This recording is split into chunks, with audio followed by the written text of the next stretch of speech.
Paz do Senhor a todos. Eu sou Fernando Aquino e estou aqui para juntos estudarmos a Palavra de Deus. O tema do nosso estudo de hoje será a lição de número 7 da revista da Escola Bíblica Dominical, da editora CPAD, terceiro trimestre de 2018, cujo título é Fogo Estranho Diante de Deus. Estaremos abordando nesse estudo o triste episódio que ocorreu ali no capítulo 10 do livro de Levíticos, a qual acabou custando a morte de dois dos filhos de Arão, Nadab e Abiú. Eu quero começar esta aula agradecendo a você que tem assistido, tem comentado, tem compartilhado, tem curtido aí a nossa série de vídeos. Nós temos sido muito abençoados através da sua vida e temos tido um bom feedback, um bom retorno de muitas pessoas que não só têm assistido esse vídeo, como também têm comentado e indicado para alguns amigos. E eu quero agradecer de todo o coração a você que está aí conosco acompanhando, você que também tem orado pelo nosso ministério, você que tem aí colocado as nossas vidas, diante de Deus. Que Deus te abençoe e que você tenha uma aula abençoadíssima, repleta da graça e da presença de Deus. Fique conosco até o fim, assista aí esse vídeo. Se possível for, comente, fale alguma coisa a respeito dessa série que nós estamos fazendo, como isso tem mudado aí, como isso tem abençoado a tua vida. Que Deus te abençoe de forma especial, em nome de Jesus.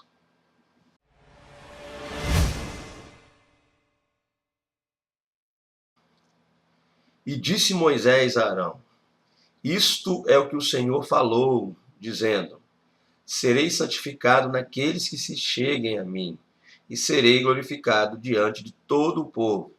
Porém, Arão calou-se. Levítico, capítulo 10, verso 3.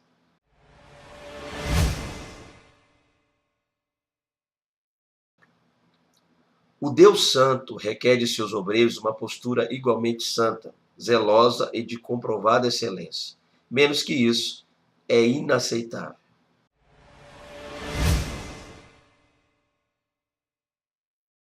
Quando nós olhamos para o capítulo 10 do livro de Levítico, a gente já vê de início ali um fato muito triste. A gente percebe lá no início deste capítulo que dois filhos de Arão, dois sacerdotes, Nadab e Abiú, vão até Deus, levando seus incensários e apresentam perante o Senhor fogo estranho. Pelo que tal ato, tal fato, acabou acarretando na morte de ambos. Deus ali tirou perante o santuário a vida destes homens. É interessante frisarmos o fato de que não estamos falando de dois homens comuns, ou seja, estamos falando de dois sacerdotes, dois líderes, dois obreiros, dois homens que naquele período haviam sido chamados por Deus e consagrados para tal ofício. A gente vê ali que esse chamado aconteceu no capítulo 28, verso 1 do livro do Êxodo. E a consagração é tida, é dada, é realizada no capítulo 8 do livro de Levíticos. Por conseguinte, é necessário compreendermos que, uma vez tendo sido chamados por Deus para exercer o ministério, nós devemos exercê-lo com seriedade diante do Senhor, com sinceridade, com reverência perante o Deus Todo-Poderoso. E é isso que nós vamos estar vendo aqui nessa lição hoje. A maneira correta de se exercer o ofício diante do Senhor. No caso deles ali, o sacerdócio. Eles haviam sido chamados, preparados, separados, orientados, não só por Moisés, mas como pelo próprio Deus. Tiveram muitas experiências diante de Deus, mas assim que iniciaram o ministério, assim que tornou-se oficial o seu ministério, eles acabaram cometendo um erro gravíssimo. Para nós é importante entendermos isso. Para nós é maravilhoso compreendermos esse fato, para que a gente não venha incorrer nos mesmos erros que esses homens incorreram, ou que nós não venhamos ali acabar fazendo o que eles fizeram.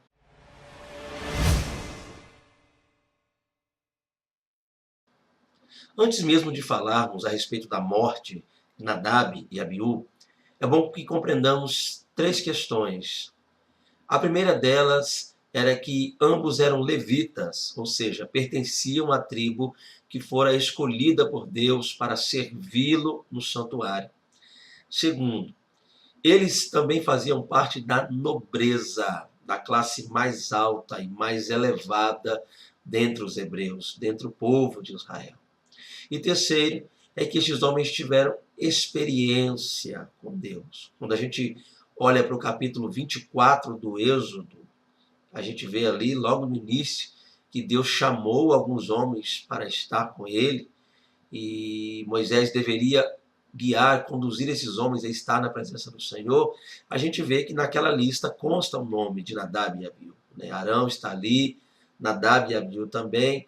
Alguns anciãos foram escolhidos dentre o povo a estarem com o Senhor. Então estes homens, além de serem levitas, além de pertencerem à nobreza, também tinham experiência com Deus.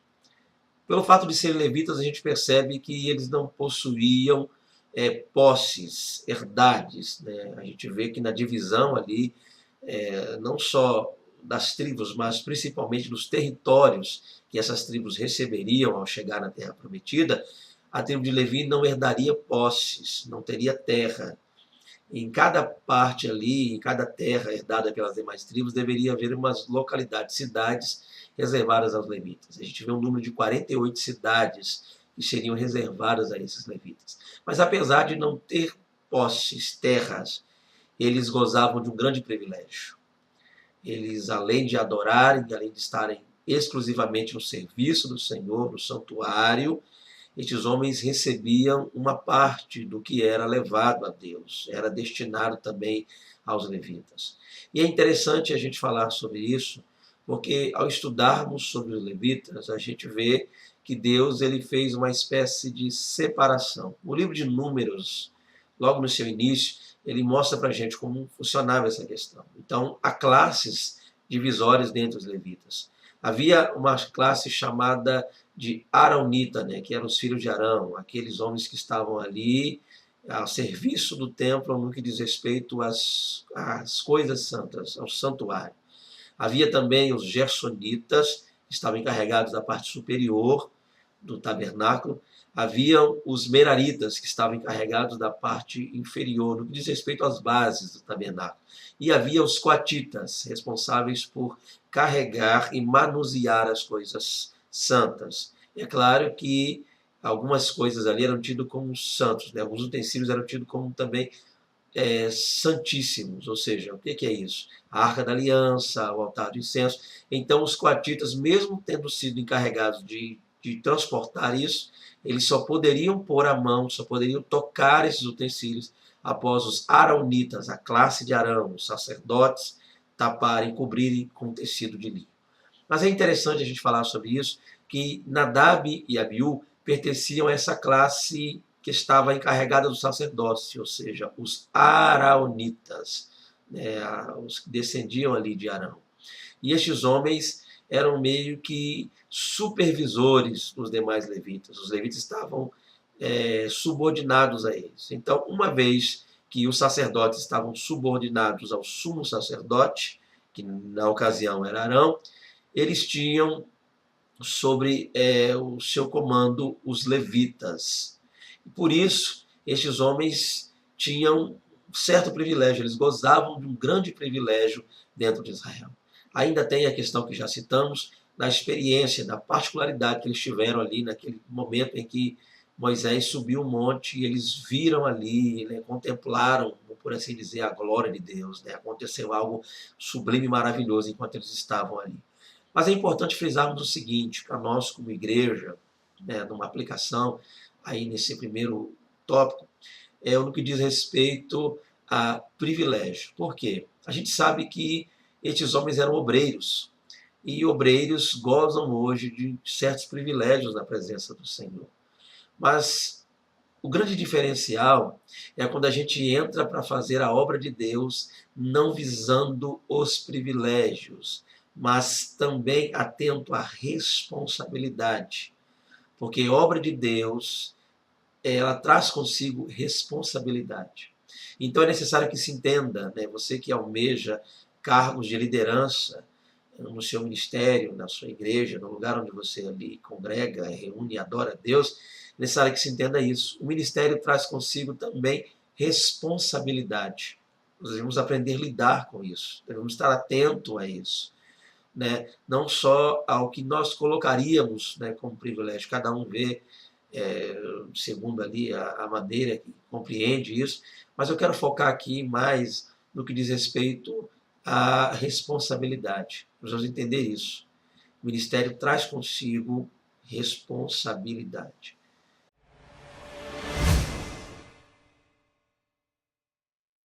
Para falarmos da morte de Nadab e Abiú e, de certa forma, tentarmos entender o que aconteceu ali naquele momento, é necessário que a gente atente para alguns detalhes.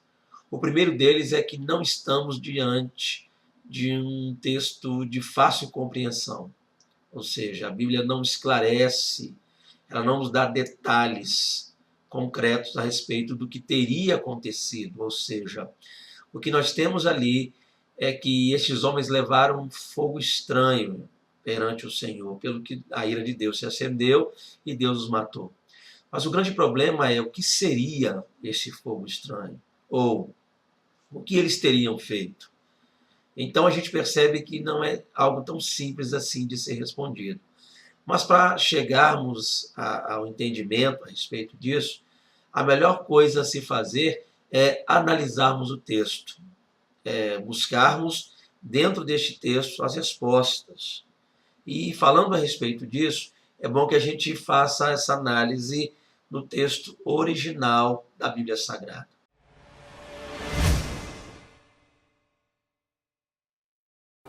Vayehu vene Aharon Nadab Va'avihu Ish Martato. E os filhos de Arão, Nadab e Abiú, tomaram cada um o seu incensário. Vaitenu Vahenesh, e puseram neles fogo. Vayasimu Alecha Ketore, e puseram incenso sobre ele. Vayakrivu Lifnei Adonai Eshzahá Asher Lo Tishvaltam, e trouxeram fogo estranho perante a face do Senhor, o que lhes não ordenara.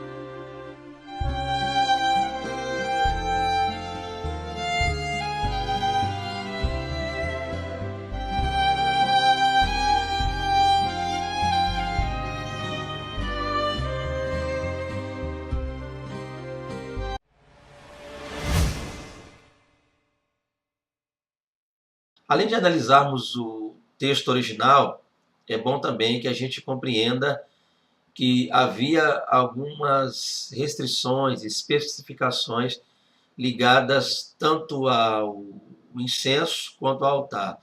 Ou seja, a gente sabe que Deus havia dito ali no capítulo 30 do livro do Êxodo, a partir do verso 34 até o 38, Deus ele explica, ele, além de dar a ordem para que se produza, que se faça o incenso, Deus também explica o processo no qual ele seria produzido, que ele seria feito.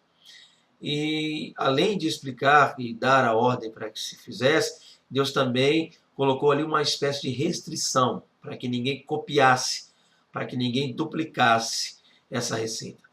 Vejamos então a receita do incenso segundo a Bíblia. Primeiro, nós temos aí o estoraque.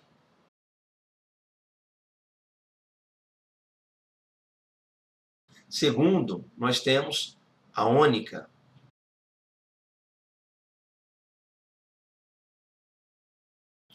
E por fim, nós temos o gálbano.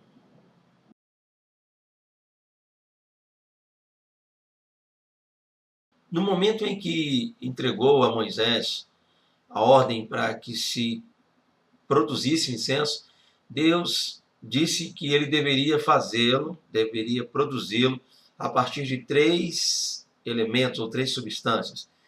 A primeira delas a gente vai ver que era o estoraque, a segunda a ônica e o terceiro o gálbano, ok?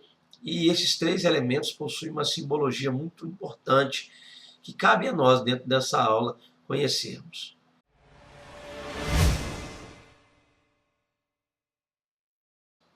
Existe uma grande simbologia por detrás dos elementos que compunham o incenso, a qual Deus ali havia ordenado para o santuário. O primeiro desses elementos era o estoraque. E a gente sabe que o estoraque é uma resina que flui espontaneamente de uma planta. Ou seja, não há incisão, não há corte para se extrair essa resina. E espiritualmente, isso aponta para a nossa adoração. Ela deve vir de dentro, ela deve fluir de nós, ela deve ser uma adoração genuína e natural.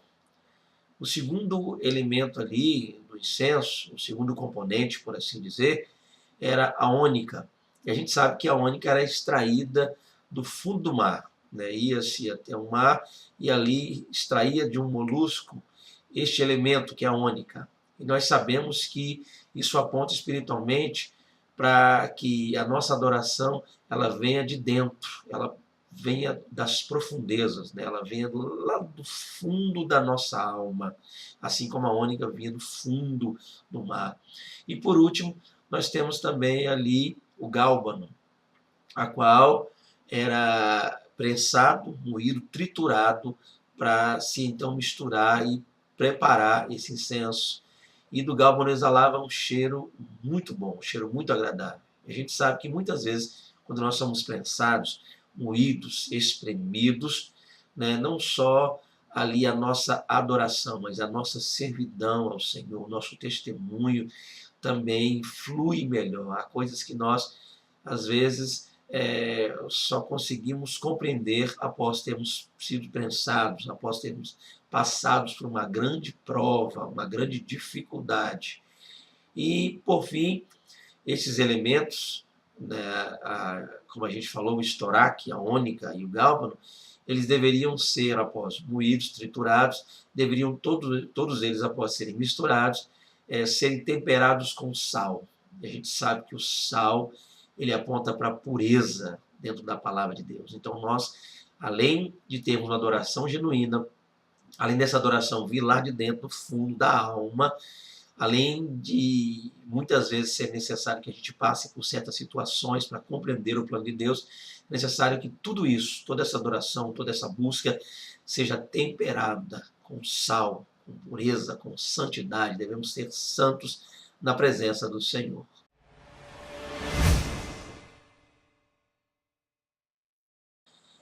Além do fato de que Nadab e Abiú deveriam atentar para a composição do incenso, né, eles também deveriam atentar para o fato de que o fogo ou a brasa que seria posta no incensário sair do altar do holocausto. A gente vai ver isso lá no capítulo 16 do livro de Levítico, ou seja, era de lá que brotava, era de lá que fluía, era de lá que era extraído as brasas para se acender o incensário. Então a gente percebe que possivelmente, ou quem sabe, eles tenham errado nesse ponto. Talvez no fato de terem feito uma outra composição, terem usado um incenso diferente daquele que Deus havia já pré-ordenado, ou quem sabe também eles poderiam ter pego ali brasa de um outro altar que não fosse o altar do holocausto, ou seja, não teriam procedido da maneira a qual Deus havia dito para que eles procedessem.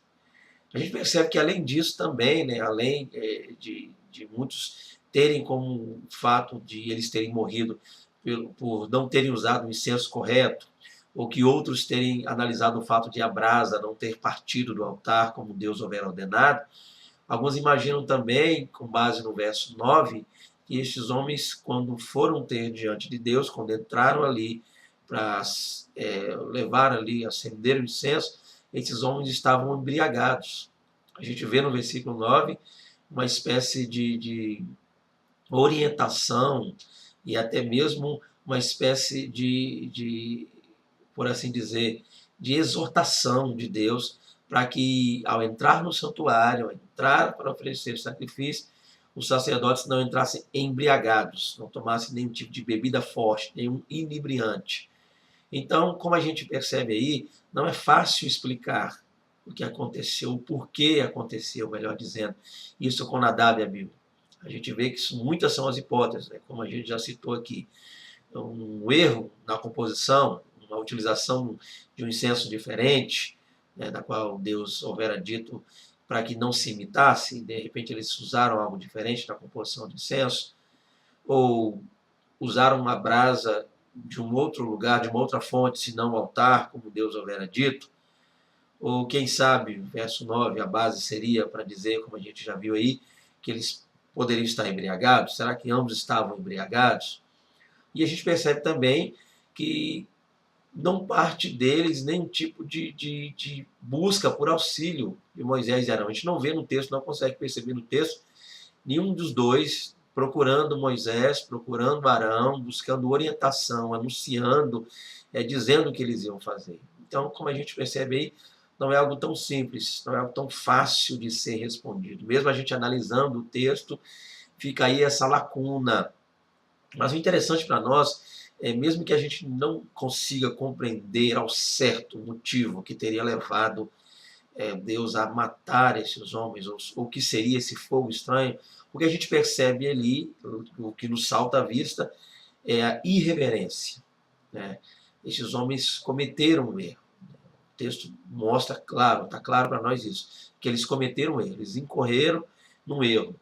Eles agiram com irreverência, eles se portaram mal diante do Senhor.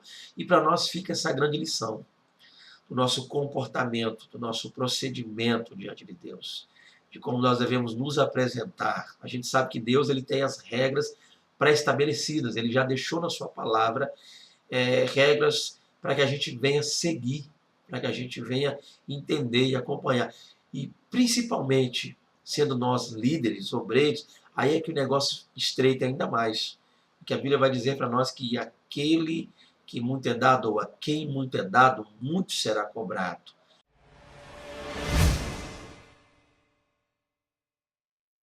Quando a gente olha para o ato cometido por Nadab e Abiú, a gente percebe ali que três coisas nos chamam a atenção.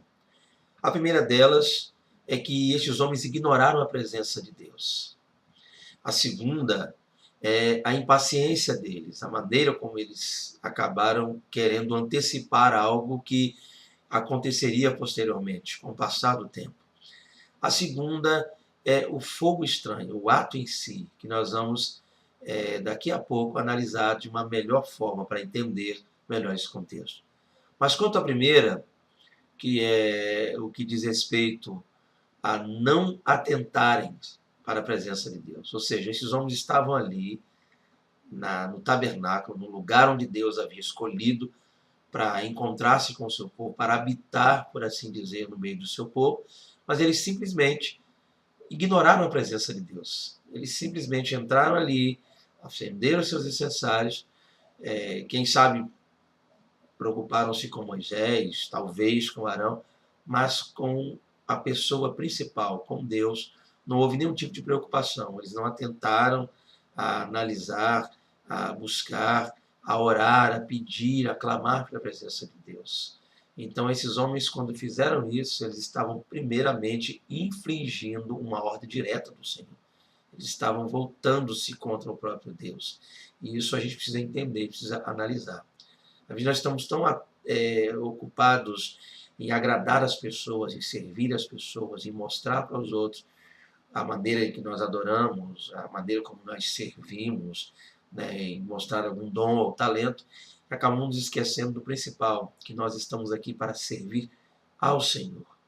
Né? Até mesmo quando a gente faz alguma coisa voltada para alguém, para o bem-estar de alguém, a gente deve fazer isso como fazendo para o próprio Deus, né? Atuando como para o próprio Deus. A Bíblia fala disso na Epístola aos Efésios, e ela destaca o fato de que aquele que serve, né, ali é claro que estava falando não de serviço no templo, no serviço no santuário, ou até mesmo de questões eclesiásticas. Ela falava no que diz respeito a questões gerais, o servo, o escravo. mas ela dizia que esse servo, este escravo ou este empregado deveria trabalhar para esse patrão como se estivesse trabalhando para o próprio Deus, tendo Deus como patrão principal. E nós devemos atentar para isso. Nós devemos estar ligados ao fato de que quando nós nos colocamos, né, em determinados lugares, nós precisamos entender que Deus está ali. Né? Quando a gente vai cultuar, geralmente, né, ligando aqui ao templo, ao lugar onde a gente se encontra, se reúne para adorar a Deus juntos, em comunhão, é interessante que se atente que nós estamos ali perante Deus, como também estamos em casa perante Deus, como também no trabalho, na escola, na faculdade, ou seja, Deus, ele é onipresente, né? Ele está presente em todo lugar onde ele queira estar. E é interessante a gente atentar para isso, por quê? Porque a gente se preocupa muito com o que as pessoas vão dizer. Né? Quando alguém quer cometer um ato, um pecado, algo, e a pessoa olha para os lados para ver se alguém está olhando, se alguém está observando aquilo, e ela simplesmente acaba ignorando a presença principal, que é a presença de Deus, aquele que jamais deve ser ignorado. Né? A atenção deve ser voltada para Ele, a preocupação deve ser em obedecer a Ele e se não transgredir nenhuma ordem, nenhum mandamento dele. E esses homens simplesmente não fizeram isso. Pelo fato de eles terem conseguido entrar ali para acender o incensário, a gente percebe que eles estavam sós, não estavam ali sós. A gente vê nisso aí também, é uma preocupação muito grande, que a gente vê que foi algo premeditado, dissimulado. Se eles estavam juntos, acenderam juntos o incensário, entraram juntos e morreram juntos, dá-se a entender que foi algo premeditado. Eles conversaram entre si e juntos chegaram a essa conclusão, a essa decisão. Que triste a gente falar sobre isso, porque o ideal seria o seguinte: estando esses dois juntos ali, estando próximos, o ideal seria que um orientasse o outro. De repente, partiu de um essa ideia de fazer isso, o outro deveria estar ali para orientar e dizer: não, não devemos fazer isso, não é propício, não é certo, não é correto, Deus não se agradará de tal ato. Mas a gente vê ali uma influência de um para com o outro, uma conivência também de ambos, e a gente vê também uma premeditação. Eles armaram, planejaram e, infelizmente, acabaram sofrendo essa terrível consequência. O segundo ponto que a gente percebe ali é o que seria essa impaciência. Ou seja, sendo eles filhos do sumo sacerdote e sendo, creio eu, os mais velhos, os filhos mais velhos de Arão, porque eles sempre estão em evidência, né? Eles sempre apareciam ali primeiro, Nadab e posteriormente Abiú, quando foram chamados, já citamos aqui no Êxodo 24, ali a partir do verso 1, aparece nessa ordem, nessa sequência, Nadab e Abiú, o que dá-nos a entender que Nadab era o mais velho e Abiú vinha depois, para posteriormente Eleazar e Tamar. A gente percebe o seguinte, que estes homens, sendo filhos de Arão, sumo sacerdote, com a morte de Arão, possivelmente Nadab assumiria, né? E posteriormente Abiú, por assim dizer. Então esses homens estão agora tentando antecipar algo que já aconteceria caso eles obedecessem. Por quê? Nas prescrições que a gente vê no que diz respeito a acender ali o incenso, a gente viu isso aqui no Levítico 16, né? Dá uma lidazinha lá no capítulo 16 de Levítico, para entender melhor, a gente vê ali o sumo sacerdote acendendo o incensário, chegando diante do Senhor, diante do altar do incenso que estava no lugar santo. A gente não vê ali na Bíblia, nesse texto ou algum outro texto próximo ali, a gente não vê um sacerdote fazendo isso, né, realizando esse ofício, mas o sumo sacerdote. Então dá-se a entender com isso que eles foram impacientes. Eles meio que estavam ali quebrando um princípio já antes pré-estabelecido e ordenado por Deus. Eles estavam meio que passando ou tentando passar na frente do sumo sacerdote. Então, além deles estarem correndo numa desobediência com o próprio Deus, além de não analisarem o fato de que a presença de Deus estava ali, né, de desobedecerem uma ordem direta de Deus, eles estavam também quebrando um princípio hierárquico, ou seja, eles estavam passando ou tentando passar na frente do Pai, na frente de Arão, o sumo sacerdote. né? Ou seja, eles estavam incorrendo então num ato de insubordinação, né? Nós podemos dizer assim, estavam desobedecendo uma ordem de Deus, desobedecendo uma ordem do próprio pai, que com certeza Arão nos houvera dito isso, porque Moisés instruiu esses homens, né? Esses 5 homens aí foram instruídos, né? Arão, o sumo sacerdote, Nadab, Abiú, Eleazar e Itamar. Esses homens, quando foram separados, eles foram instruídos, né? Houve uma espécie de ritual, a gente vê ali, lavagem corporal, vestidura das vestes sacerdotais, mas além desse processo ligado à liturgia, né, ao fato de haver sacrifício, quando eles foram chamados, também houve a questão de que eles foram instruídos.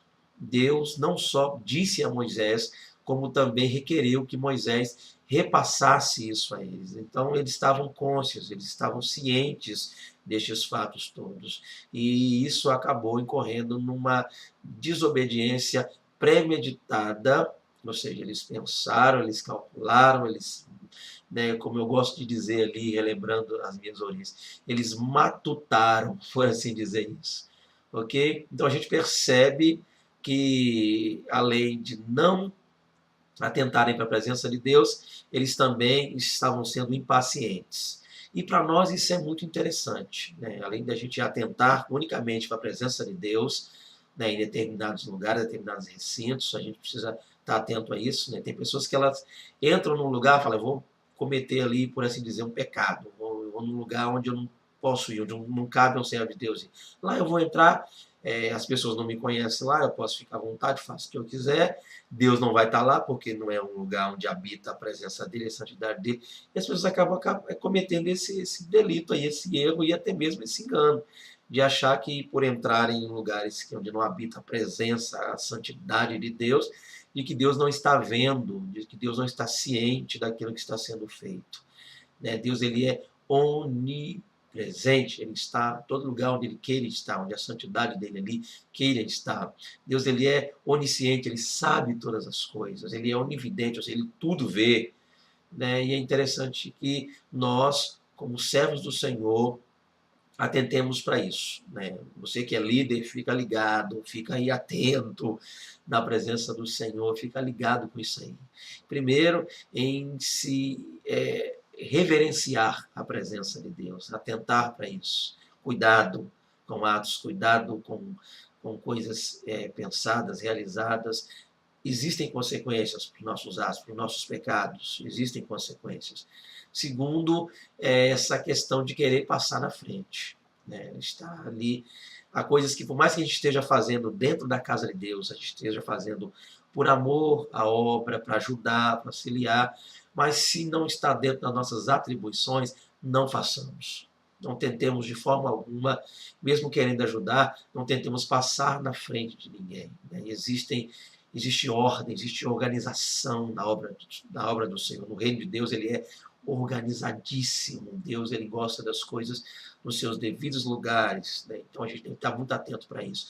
Tomamos, por exemplo, o fato ocorrido com Uzá, né? Aquele terrível fato que aconteceu com Uzá ali. Uzá, ele perdeu a vida por estar ali tentando tocar a arca, chegar ali junto a ela, segurar, por assim dizer, a arca, e acabou morrendo. Ele não estava apto a fazê-lo. Mesmo vendo que a arca estava prestes a cair, mesmo vendo que algo ruim estava por acontecer, este homem estava ali, até mesmo num ato, uma boa ação, né? Ele estava tentando fazer ali, mas o céu não é feito de boas ações humanas. Né? O reino de Deus, ele é feito de seriedade, sinceridade, glória, justiça, honra, do poder de Deus, de santidade. Então devemos estar atentos a esse ponto, atentos a esse detalhe tão importante e tão poderoso.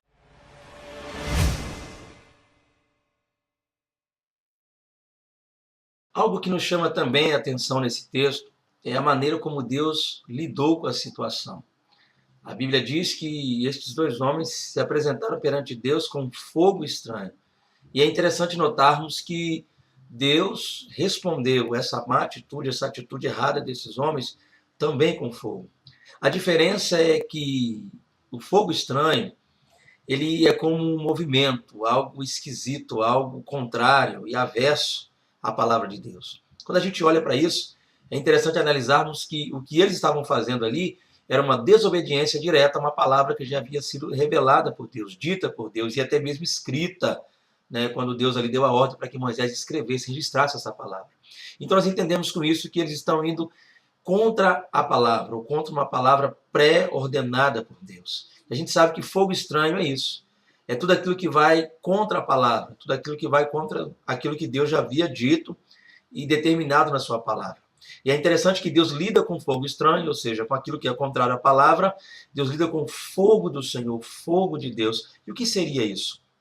É interessante a gente perceber e parar para fazer uma análise correta disso aí, né? Muitos têm o fogo como um movimento, né? Como algo que vem, que passa, algo ligado a barulho, mas a gente vê na palavra do Senhor, Deus dizendo ali em Jeremias, capítulo de número 23, verso 29, que a palavra dele é como fogo. Ele diz, não é a minha palavra como um fogo, assim diz o Senhor, como um martelo que esmiuça a penha.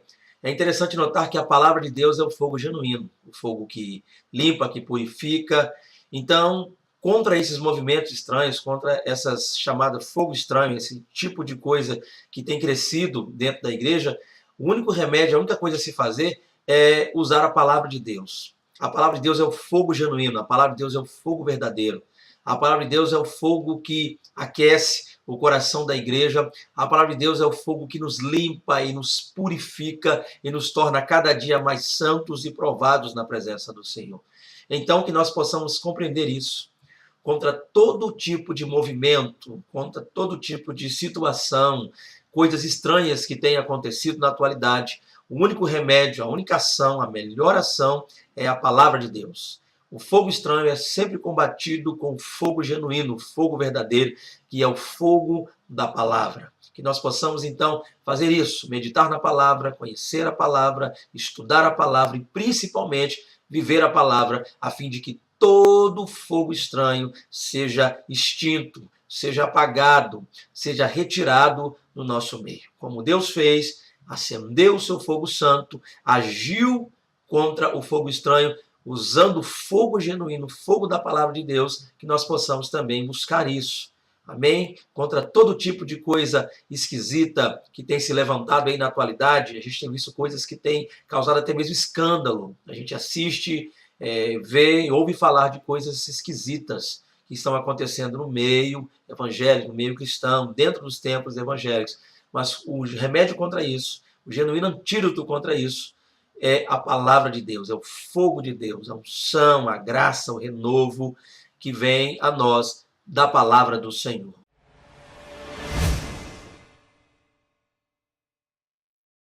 Após a morte de Nadab e Abiú, a gente vê ali uma grande tristeza inundando o coração do sumo sacerdote Arão. Pois naquele dia ele perdeu 2 filhos, 2 entes queridos. E a gente sabe que, de maneira natural, a primeira coisa que a gente faz quando perde alguém que ama, né, principalmente sendo ali o caso dele, né, perdeu 2 filhos, a primeira coisa é prantear, é sim lutar, né, a gente fica triste, mas o texto bíblico vai dizer para a gente que Deus proibiu que Arão ali exercesse o luto, né? Fizesse ali os chamados rituais ligados ao luto. Arão deveria permanecer firme. Arão, embora a dor, embora a tristeza que inundara ali o seu coração, ele deveria estar ali apto para continuar exercendo o ministério, continuar tocando o barco ali para frente. Os 2 filhos que restaram também, embora a tristeza tomou também conta dos seus corações, porque perderam 2 irmãos de uma forma tão trágica, tão terrível, né? Algo que abalou, cremos eu, toda a estrutura daquela família. Mas a mensagem para estes 3 homens que restaram, para o sumo sacerdote Arão, para os seus 2 filhos sacerdotes de Israel, é que a vida continua. De que lhes era necessário continuar aquele ofício, continuar aquele trabalho, continuar aquela obra. E diversas vezes nós vemos isso também acontecendo em nossas vidas. Precisamos continuar.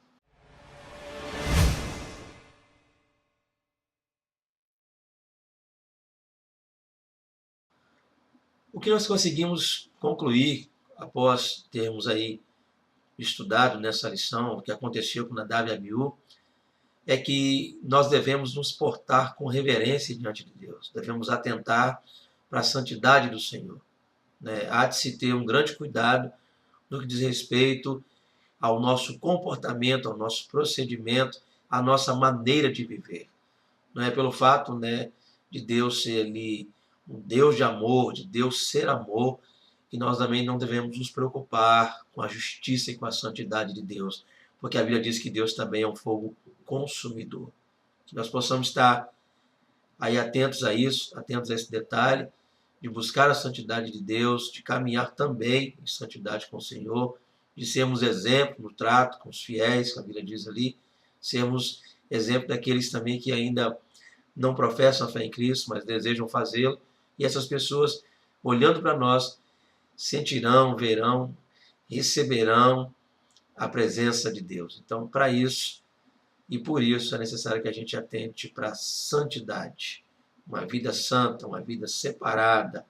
E também no que diz respeito a questões litúrgicas, é necessário que a gente entenda que o culto deve ser um culto agradável a Deus, um culto puro, um culto genuíno, um culto onde Deus seja glorificado, e não o homem, não os objetos, não as coisas, mas sim o próprio Deus. Num culto onde o nome de Cristo esteja acima de toda e qualquer coisa. É necessário termos o culto cristocêntrico. É isso que a gente aprende aqui, estudando essa lição, essa triste tragédia que aconteceu com Nadab e Abiú, que sirva de exemplo para todos nós. Que nós venhamos ficar atentos à maneira como nós nos colocamos perante o Senhor, a maneira como nós nos colocamos diante de Deus para o buscá-lo, para o reverenciá-lo e para o adorar. Não é de qualquer maneira que se busca a Deus, ou seja, não é de qualquer maneira que se cultua o Senhor. Devemos estar atentos aos preceitos deixados por Deus na sua palavra. Devemos estar atentos a tudo quanto Ele nos ensinou, a quanto Ele nos mostrou dentro ali da palavra do Senhor. Que nós tenhamos aí uma aula abençoadíssima, que Deus em Cristo te abençoe, te fortaleça, te guarde aí e dê a você, aluno, uma aula abençoada, a você, professor, também, uma aula maravilhosa, que haja aí interação, que haja integração, que nós possamos estar atentos à busca pelo conhecimento. A graça, sim, mas o conhecimento de Deus também é importante, é necessário. Que nós possamos, em nome de Jesus, clamar a Deus, buscar a Deus e estarmos na presença desse Deus maravilhoso. Que Deus em Cristo te abençoe. Peço que ore por nós, sempre que estiver orando aí, lembre de nós, lembre do nosso ministério, lembre da nossa família. Que Deus te guarde em nome de Jesus. Amém.